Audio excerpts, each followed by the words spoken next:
sucedió algo en mi país, que fue un terremoto súper grande, y bueno, en fin. Y yo me centré mucho en eso, yo me centré mucho en lo que estaba pasando en Venezuela y dejé a un lado lo demás, por así decirlo. Le di mucha importancia a lo que estaba pasando en Venezuela. Y duré como 5 días, 4 días más o menos en eso de veía noticias, estaba enfocada en Venezuela, oraba, porque obviamente oraba, pero no era lo mismo, o sea, mi mente, mi corazón y todo estaba en Venezuela. Y, y llegó un momento, fue justamente el martes en la noche, hace una semana atrás, en el que el Señor me confrontó. O sea, el Señor me confrontó y el Señor me confrontó con esta palabra. Acompáñenme en Mateo 5:43. Amén. Porque yo veía videos en internet, gracias pastora, y yo me llenaba de todo lo que yo veía en esos videos. Pero es que esos videos no eran buenos, o sea, esos videos eran desprestigiando al gobierno, hablando mal del gobierno, rabia en contra del gobierno.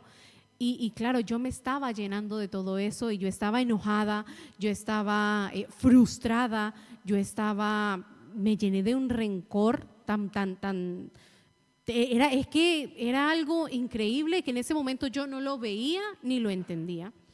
Entonces el Señor me confrontó porque obviamente no podía dejarme pasar eso. Y escuché cuando el Señor, bueno, el Señor me habló, Mateo 5:43, amén. Yo tengo otra versión, pastor, si quiere usted me lo lee en la Reina Valera, porque yo tengo otra versión, amén. 5:43.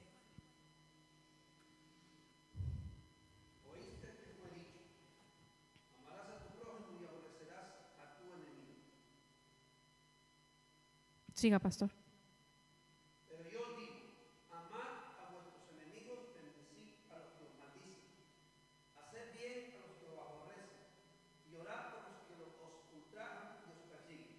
Sí.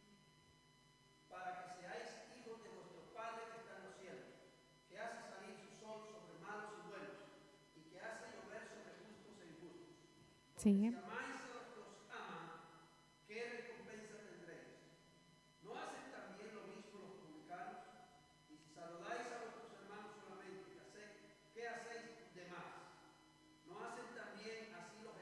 Hasta ahí, pastor. Gracias. Y el Señor me confrontaba con esta palabra porque yo veía todo lo malo que hacían en mi país, no todas las personas, pero pues normalmente siempre nos enfocamos en lo malo.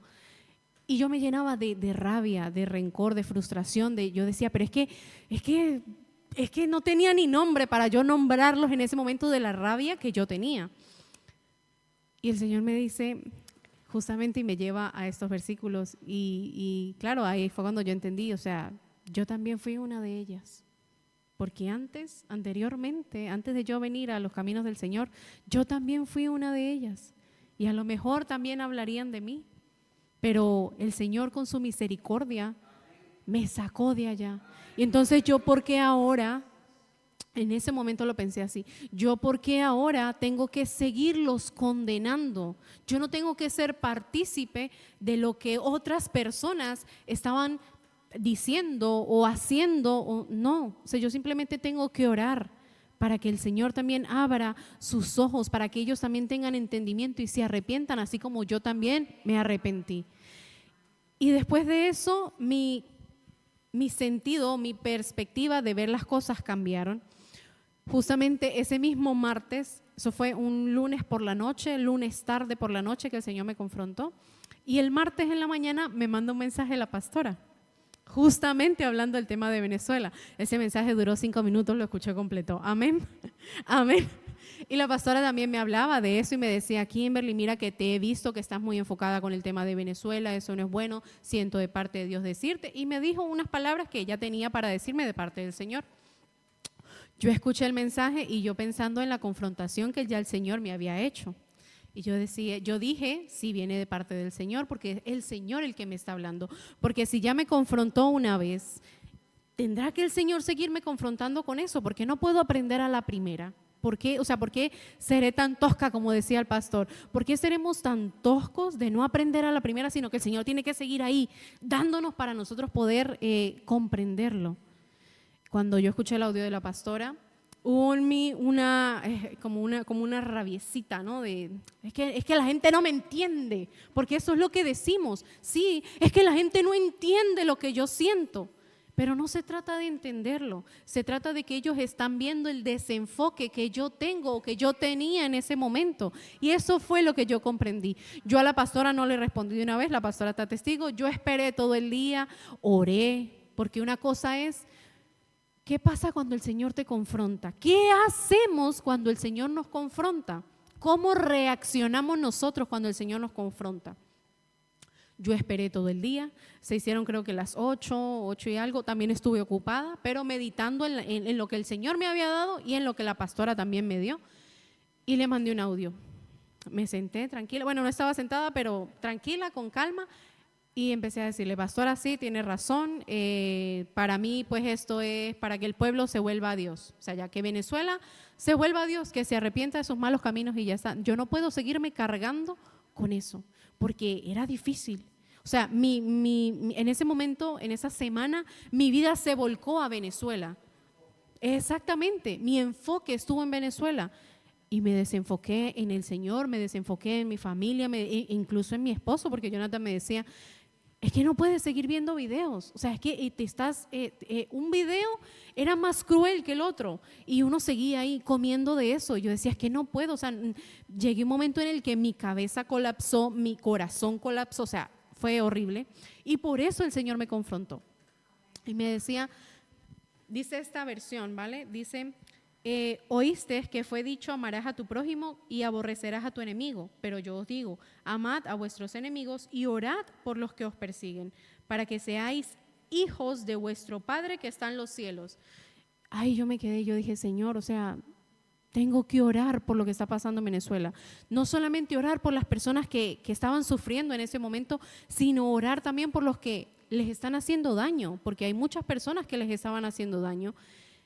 Y ahí fue cuando yo entendí el amor y la misericordia de Dios, porque a pesar de todo el daño que estaban haciendo, yo tengo que orar para que el Señor tenga misericordia de ellos, porque es que cuando la ira de Dios se enciende, Él no ve, ay, le voy a hacer esto a este porque es malo y le voy a hacer este porque este es bueno. No, yo tengo que orar por la misericordia de Dios para que los toque a todos. No voy a hacer acepción de personas, porque es que Dios no hace acepción de personas. Y si Dios no hace acepción de personas, ¿por qué yo tengo que hacer acepción de personas? ¿Por qué tengo que orar por sí, Señor, bendícelos? Y por otro, no, Señor, no. Tengo que orar por la misericordia, por todos, porque Dios nos ve a todos. Y dice la palabra de Dios, para que seáis hijos de vuestro Padre que está en los cielos, que hace salir su sol sobre malos y buenos. Dios no hace acepción de personas. Sale el sol por un lado y alumbra todo. Seamos buenos, seamos malos, seamos injustos, seamos justos, seamos rectos delante de Dios o no seamos rectos delante de Dios. ¿Y por qué entonces yo sí tengo que hacer acepción de personas en mi oración? ¿Por qué yo sí tengo que guardar rencor en mi corazón hacia unas personas? Cuando el Señor me dice que tengo que amarlos, que qué galardón, aquí dice en esta versión, qué galardón tengo cuando amo a unos porque me aman, pero a los que no me aman entonces no los amo. ¿Qué galardón voy a tener yo con eso? Tengo que amar a esas personas en el amor de Cristo, reflejar a Cristo en ese amor. Eso es lo que yo tengo que hacer, amén. Y dice la palabra de Dios, y hace llover sobre justos e injustos. Dice el 5:46, porque si amas a los que aman, ¿qué galardón tenéis? ¿Acaso no hacen también lo mismo los publicanos? En esta versión dice los publicanos y quería decir los que cobraban impuestos en ese entonces. Y si solo saludáis a vuestros hermanos, ¿qué hacéis de más? ¿Acaso no hacen también así los gentiles? En esta versión dice los gentiles y es el 46, 47, sí, 47, amén. Los no judíos, amén. Los que no eran judíos en ese entonces. Y entonces el Señor me confrontaba a mí con esta palabra y me decía, si tú amas, si tú estás con las personas que amas, porque obviamente es un amor mutuo, pero ¿y con los demás? ¿Con los que no amas, que a lo mejor ni siquiera conoces? no vas a estar, o sea, lo vas a hacer a un lado. El amor de Dios no hace a nadie a un lado. El amor de Dios toca cada corazón de manera diferente y trabaja en cada persona de manera diferente, porque los procesos o las confrontaciones que el Señor hace conmigo, a lo mejor no lo va a hacer con otras personas, pero sí los va a confrontar con otras áreas de sus vidas. Amén. El Señor nos enseña a amar, incluso viendo lo peor de las personas. Pero eso es lo que nosotros tenemos que reflejar, el amor de Cristo, y de una manera diferente en cada persona, porque no todas las personas son iguales, no todas las personas pasan por los mismos procesos. Entonces nosotros tenemos que amarlos con esa misericordia que el Señor nos da. Yo la otra vez, hablando con la pastora, yo le decía, pastora, es que yo oro para que Dios me dé amor porque yo creo que yo no tengo amor en mi corazón por las personas. Y la pastora me decía, eso es un engaño de Satanás, ora por eso. Y es verdad, porque si nosotros tenemos a Cristo, dice la palabra de Dios, ya no vivo yo, vive Cristo en mí. Si Cristo vive en mí, si Cristo está en mí, el amor de Él se refleja en las personas. O sea, que ese pensamiento de es que yo no tengo amor por las personas es una mentira de Satanás, que quiere que la tengamos ahí, como decía el pastor hace rato. Si el pájaro, exactamente, si lo dejamos anidar, ahí se va a quedar y se va a convertir, no se va a convertir en una mentira, es una mentira, pero la vamos a guardar y vamos a decir, no, es que no tengo amor en mi corazón, no, es que yo no sé amar, porque no, nosotros tenemos a Cristo, que es el amor, el autor de la vida, y si realmente tenemos a Cristo, ese amor lo vamos a reflejar. Amén. ¿Con qué intención nos confronta Dios? Porque Dios, cuando nos confronta para sacar eso que a Él le estorba, porque a mí a mí personalmente me estorbaba el rencor, la rabia, la frustración, pero a Él le estorbaba más. Porque era que yo no dejaba de pensar en eso. Yo me centraba tanto en eso que incluso leyendo la palabra yo veía todo lo de Venezuela. O sea, yo leía un versículo, incluso leí un versículo completo, un capítulo completo de Isaías, y yo todo lo llevaba a Venezuela. O sea, todo para mí era Venezuela. Exactamente, o sea, y yo estaba tan centrada en eso que el Señor me dijo, no puedo dejarte ahí, no puedo hacer que te quedes ahí, tengo que sacarte de ahí. Por eso, ¿con qué intención el Señor nos confronta? Con la intención de sacar lo que a Él le estorba. Amén.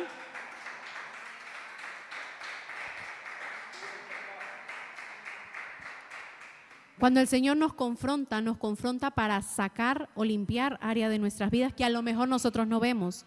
Pueden ser nuestra mentalidad, porque muchas veces tenemos mentalidades erróneas, pensamientos erróneos. Sacar pecados ocultos. Cuando el Señor nos confronta con la palabra es porque muchas veces tenemos pecados ocultos. Cuando hace meses atrás, no recuerdo cuándo, estuve leyendo Romanos, y Romanos habla mucho de la carne. Pablo habla mucho de la carne. Y justamente en ese momento estaba pasando yo como un problema, pero era mío, era de mi carne, de mis pensamientos, del yo. Y el Señor me confrontó con Romanos y hablaba de eso, del tema de la carne. Y yo aprendí a que tengo que dejar que sea el Señor el que tome el control de mis emociones y de mis sentimientos, porque muchas veces cuando nosotros nos dejamos llevar por emociones, por sentimientos, por el alma, terminamos haciendo las cosas en la carne. ¿Y de qué sirve si la paga del pecado como tal, andar en la carne, es muerte? Entonces el Señor quería trabajar conmigo todo eso y sacó, porque el Señor saca, el Señor confronta, el Señor muestra. Pero está en nosotros el querer ser confrontados y saber cómo vamos a tomar esas confrontaciones. Porque ¿de qué sirve que el Señor nos confronte si yo no aprendo? ¿O de qué sirve que el Señor venga y me muestra lo que yo esté haciendo, lo que yo estoy haciendo mal, o lo que Él quiere que yo corrija si yo no aprendo? La idea es aprender. Lo que el Señor quiere es perfeccionarnos, es pulirnos, pero también tenemos que poner de parte de nosotros para que Él lo pueda hacer. Amén. En áreas de nuestra vida que a lo mejor hay iniquidades, hay desobediencia, hay raíces profundas, hay huevos de áspid, ataduras. Y todo eso el Señor lo quiere sacar, en todo eso el Señor nos quiere confrontar. Amén. en rencor, en celos, en iras, en ofensas, en fortalezas mentales, porque muchas veces nosotros mismos, y Satanás también aprovecha, creamos fortalezas mentales. Nosotros mismos creamos fortalezas mentales y el Señor quiere confrontarnos y sacar todo eso. Amén. Dios nos confronta con la intención de transformar nuestras vidas. Amén. En Romanos 12:2, no lo busquen, no es necesario, dice que no nos conformemos a este siglo, sino que renovemos nuestro entendimiento. Amén, que el Señor renueva nuestro entendimiento.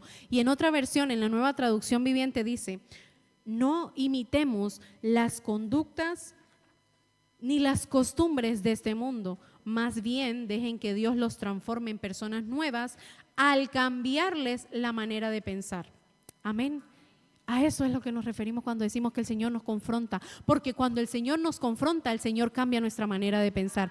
Y al cambiar nuestra manera de pensar, cambia nuestra manera de andar en el Señor, porque el Señor trae madurez, el Señor trae crecimiento espiritual. No es solamente, ay, el Señor me confrontó, no, es que viene después de eso. Lo hablábamos justamente el jueves. Cuando a mí el Señor me confronta, yo me enfoco, es que viene después de eso, porque yo sé que el Señor me está confrontando con un propósito, para sacar lo que a Él le estorba. Amén.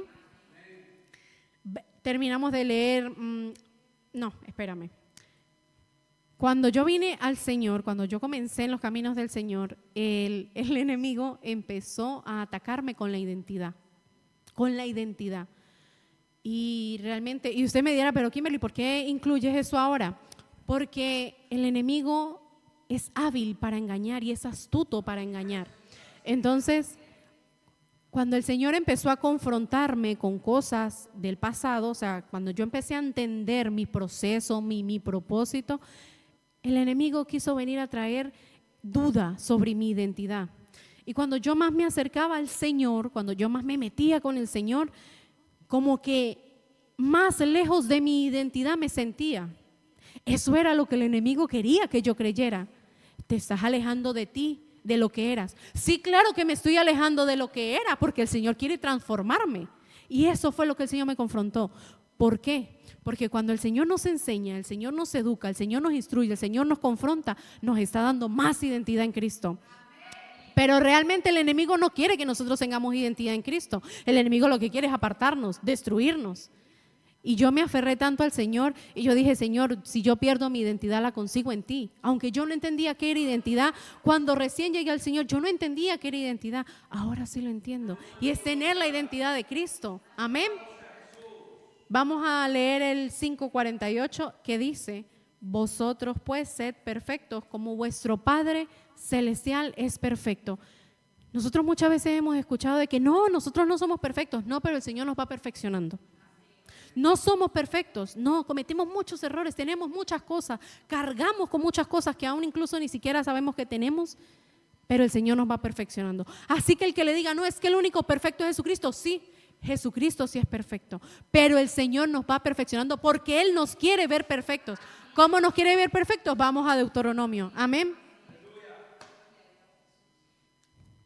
Vamos a Deuteronomio 18:13, amén. Y agarro lo que decía el pastor temprano.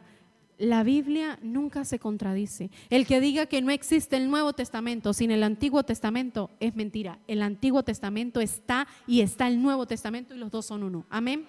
Porque Dios es uno. Amén. Dice, perfecto serás delante de Yahweh tu Dios. En esta versión dice, perfecto serás delante de Yahweh tu Dios. En la Reina Valera dice, perfecto serás delante de Jehová tu Dios. Amén. ¿Qué nos enseña el Señor? Que aunque no seamos perfectos, porque ahorita no somos perfectos, el Señor nos va perfeccionando y nosotros tenemos que buscar esa perfección, acercarnos más a Él. Somos imperfectos, porque somos imperfectos, pero Él, a la medida en la que nosotros nos acercamos, dejamos y soltamos todo lo que con lo que cargamos, Él nos va a ir perfeccionando. ¿Qué significa perfecto? En Deuteronomio 18:13 dice, perfecto serás delante de Jehová tu Dios. Perfecto es íntegro, perfección, recto, sin tacha, sin manchas. Y Señor, pero ¿y cómo nos presentamos delante de ti perfectos? Es que es un proceso, no es todo de golpe.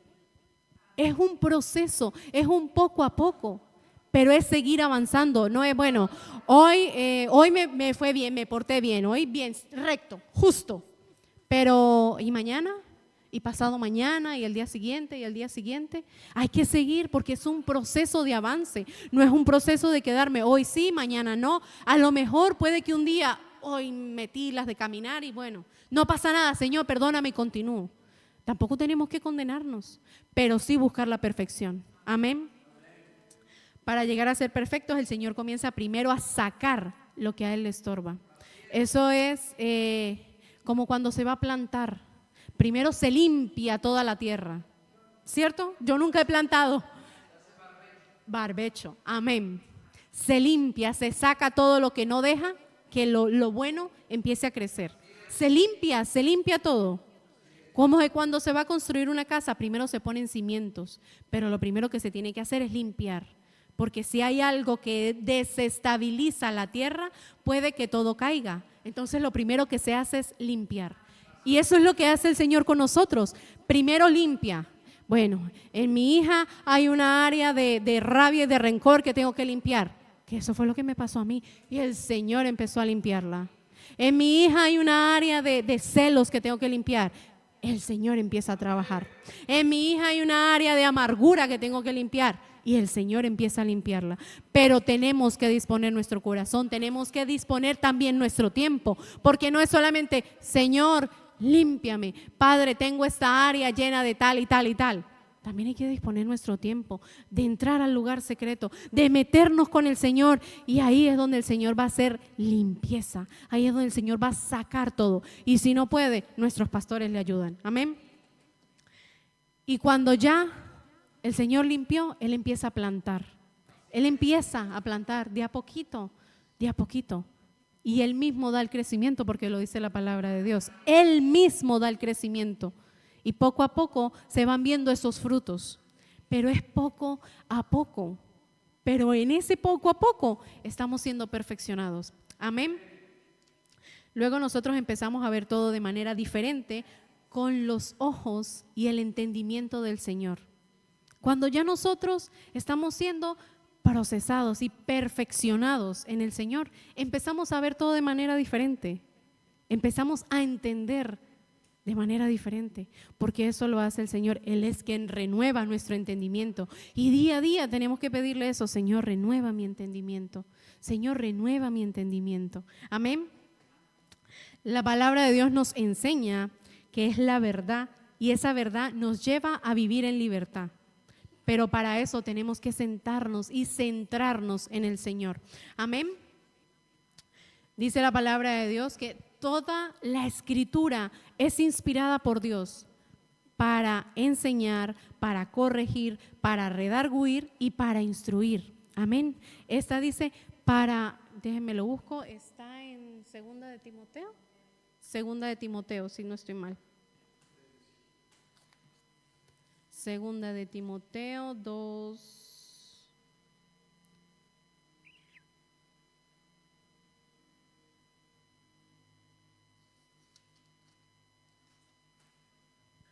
Amén, gloria a Dios. Amén. Toda escritura es inspirada por Dios y es útil para la enseñanza, para la refutación del error, para la corrección, para la instrucción en la justicia, dice esta versión. Amén. La palabra de Dios nos enseña, la palabra de Dios nos educa, pero también la palabra de Dios nos corrige. Pero está en nosotros el querer aceptar esas correcciones o el querer aceptar esas educaciones que el Señor nos está dando por medio de su palabra, que muchas veces también la da por medio de nuestros pastores. Y que muchas veces nosotros decimos, pero ¿por qué esa palabra me está llegando a mí? Porque el Señor te quiere corregir, el Señor te quiere confrontar. No es porque queremos lanzarle, no, es porque el Señor te está corrigiendo. Muchas veces yo allá sentada y los pastores hablan y yo, Dios mío, es como, Señor, me estás hablando. O sea, literalmente falta que digan Kimberly, porque es directa, la palabra es directa. Cuando tú crees que el Señor te está hablando, es porque Él te está hablando. No lo creas, el Señor te está hablando. Amén. La palabra siempre nos enseña algo. tenemos que tener en cuenta que no es solamente enseñar, también tenemos que disponer nuestra mente, nuestro corazón para aceptar esa enseñanza, para aceptar esa corrección, para llegar a la estatura del varón perfecto. Amén. Nuestro mejor ejemplo, y siempre cada vez que puedo predicar, siempre lo digo, nuestro mejor ejemplo es Jesucristo. Jesucristo fue la perfección en todo. Lo podemos leer en Primera de Pedro 2:21. Amén. Y hay muchas personas que fueron perfectas delante del Señor en la Biblia que no los menospreciamos. Le damos gracias a Dios porque ellos también nos enseñaron. Porque podemos hablar de Abraham, podemos hablar de Noé, podemos hablar de Job, que lo dice la palabra, hombres perfectos delante de Dios. Pero para mí el mayor y el que me dejó ejemplo fue Jesucristo. Amén. Vamos a buscar Primera de Pedro. Se me perdió Primera de Pedro. 2:21. Dice esta versión: pero para esto fuisteis llamados, pues también el Mesías padeció por vosotros, dejándoos ejemplo para que sigáis sus pisadas, el cual no hizo pecado ni fue hallado engaño en su boca, quien, cuando era maldecido, no replicaba con una maldición, padeciendo no amenazaba, sino se encomendaba al que juzga justamente. Él mismo llevó nuestros pecados en su propio cuerpo sobre el madero, para que nosotros, habiendo muerto a los pecados, vivamos para la justicia. Por sus heridas fuisteis sanados, porque erais como ovejas descarriadas, mas ahora fuisteis devueltos al pastor y guardián de vuestras almas. Para mí el mayor de todos en la perfección fue Jesucristo. Dice la palabra de Dios que a él lo maldecían y él iba callado. En Isaías también lo dice, que él iba callado como una oveja al matadero, que él no dijo nada. Lo maldecían, lo golpeaban y a pesar de todo lo que le hicieron, él quedó callado. Lo único que dijo fue: Señor, perdona sus pecados. Y aún así a nosotros nos dicen algo y ya queremos salir con una piedra a darles. Sí, tenemos que aprender de Jesús. Tenemos que aprender de Jesús. El Señor me decía esta mañana es que Jesucristo vivía los frutos del Espíritu Santo. Jesucristo era los frutos del Espíritu Santo, pero Él los vivía. Y yo decía: Señor, tengo que aprender tanto, porque todavía me falta aprender tanto. Amén, déjeme tomar un poquito de agua, que tengo calor.